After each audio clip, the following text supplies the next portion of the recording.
नमस्कार। आज हम एक बहुत ही असाधारण व्यक्तित्व के एक अनोखे पहलू को समझने की कोशिश करेंगे। श्री रामकृष्ण परमहंस का वो बच्चों जैसा स्वभाव। जी। हमारी जानकारी का जो आधार है वो है श्री श्री रामकृष्ण कथामृत, और इसमें महेंद्रनाथ गुप्त, जिन्हें एम कहा गया है, उन्होंने मार्च 1882 में श्री रामकृष्ण से अपनी पहली मुलाकात का जिक्र किया है। हाँ, वो पहली मुलाकात बहुत खास है। बिल्कुल। तो हमारा लक्ष्य है ये जानना कि ये जो बाल सुलभ सरलता थी, इसमें कितनी गहरी आध्यात्मिकता छिपी थी।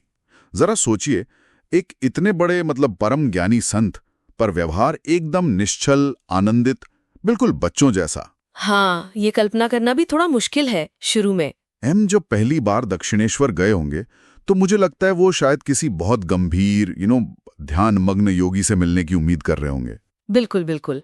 पर उन्होंने देखा क्या? उन्होंने देखा श्री रामकृष्ण को कभी हंस रहे हैं, खिलखिला रहे हैं, कभी माँ काली से ऐसे बातें कर रहे हैं जैसे कोई बच्चा अपनी माँ से करे। हाँ, पूरी मासूमियत से, पूरे भरोसे के साथ। तो ये नज़ारा उनके लिए कितना चौंकाने वाला रहा होगा। यकीनन।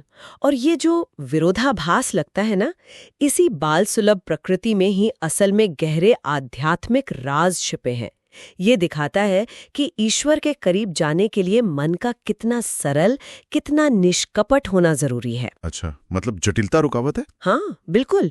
जैसे बच्चा पूरी तरह माँ पर निर्भर रहता है, कोई सवाल नहीं, कोई शक नहीं, वैसे ही ईश्वर के प्रति समर्पण होना चाहिए।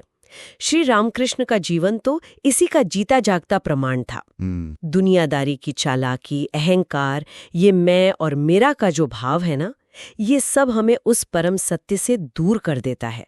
उनकी वो सरलता ही असल में उन्हें ईश्वर के इतने करीब रखती थी। तो दक्षिणेश्वर का वो माहौल, एम ने अपनी किताब में लिखा है कि श्री रामकृष्ण कभी भक्ति में भजन गाते गाते एकदम भाव विभोर हो जाते थे। हाँ, बिल्कुल, समाधिस्थ जैसे। और कभी भक्तों के साथ हंसी मजाक कर रहे हैं, और फिर पलक झपकते ही वो गहरी ध्यान की अवस्था, जिसे समाधि कहते हैं, उसमें चले जाते थे। जी, जहाँ बाहरी दुनिया का कोई भान ही नहीं रहता, एकदम परे। और उनका वो कहना कि माँ सब जानती है, मैं तो बस उसका बच्चा हूं, हाँ, ये सिर्फ कहने की बात नहीं थी, ये उनके होने का, उनके अस्तित्व का सच था। पर एक ही व्यक्ति में इतनी गहरी समाधि और फिर ऐसी बच्चों जैसी सहजता, ये एक साथ कैसे? देखिए, ये ही तो उनकी खासियत थी।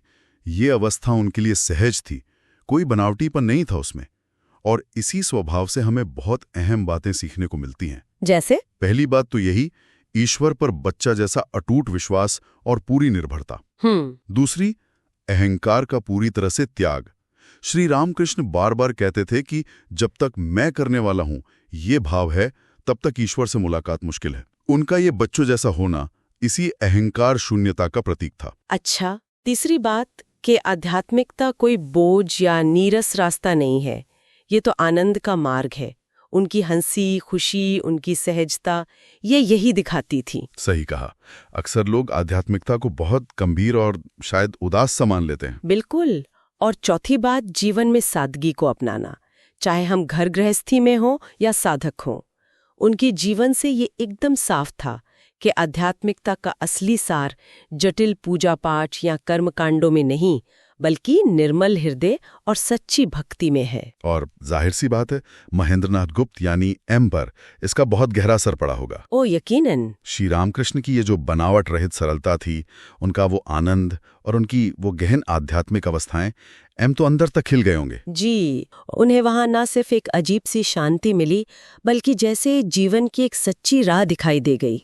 और उनकी वो डायरी, जिसमें उन्होंने श्री रामकृष्ण के कहे एक एक शब्द, उनके हाव भाव, उनकी समाधि की अवस्थाओं को इतनी बारीकी से नोट किया। हाँ, वो अद्भुत दस्तावेज है। वही आज श्री श्री रामकृष्ण कथामृत के रूप में हमारे सामने है।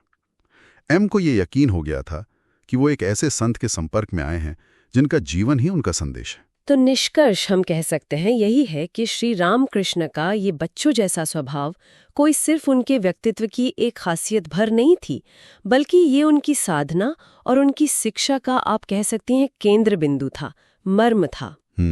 ये हमें सिखाता है कि सच्ची आध्यात्मिकता बाहरी दिखावे या सिर्फ किताबी ज्ञान से कहीं परे है।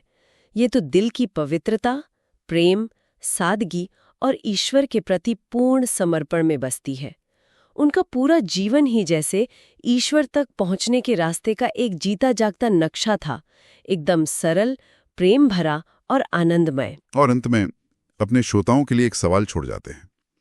क्या हम अपनी रोजमर्रा की जिंदगी की भागदौड़ और चुनौतियों के बीच थोड़ी सी सरलता, थोड़ा बच्चों जैसा विश्वास वापस ला सकते हैं? ये सोचने वाली बात है। क्या अपने अहंकार को, अपनी जटिल सोच को थोड़ा सा कम करके हम अपने नजरिए में, अपनी मानसिक शांति में कोई फर्क ला सकते हैं? भले ही हम किसी पारंपरिक आध्यात्मिक राह पर ना भी चल रहे हों, इस पर सोचिएगा जरूर।